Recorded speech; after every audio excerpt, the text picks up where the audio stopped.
உங்க எல்லாரையும் நான் கையெடுத்து கும்புறேன். தயவு செய்து இன்றைக்கு தமிழ்நாடு தள்ளப்பட்ட இடத்திலிருந்து ரொம்ப ஆழமான ஒரு பள்ளத்துல தள்ளப்பட்டு இன்னும் புதைக்கல, அவ்வளவுதான். கரூர் தொகுதி அதிமுக வேட்பாளர் எம்.ஆர். விஜயபாஸ்கரை ஆதரித்து நடிகை கௌதமி காந்தி கிராமத்தில் தீவிர பிரச்சாரத்தில் ஈடுபட்டார். அப்போது பேசிய அவர், கடந்த 5 ஆண்டுகளில் விலைவாசியை கட்டுப்படுத்த ஸ்டாலின் எந்த நடவடிக்கையும் எடுக்கவில்லை என்றும், பள்ளத்தில் தள்ளப்பட்ட தமிழ்நாட்டை மீட்டு நல்லாட்சி அமைய அதிமுகவை ஆதரிக்குமாறும் கேட்டுக் கொண்டார். உங்க எல்லாரையும் நான் கையெடுத்து கும்புறேன்.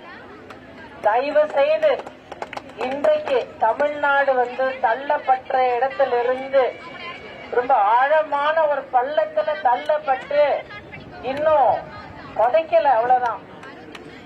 இந்த இடத்திலிருந்து மறுபடியும் தமிழ்நாட்டை மீட்டெடுக்கணும். அதுக்கான ஒரே வாய்ப்பு வரும் 23ஆம் தேதி நடக்க போற இந்த தேர்தல். உங்களை முன்னால நிரூபிக்கப்பட்ட முதலமைச்சர் அண்ணன் எடப்பாடியாரையும் நீங்க தேர்ந்தெடுத்துக்கணும்.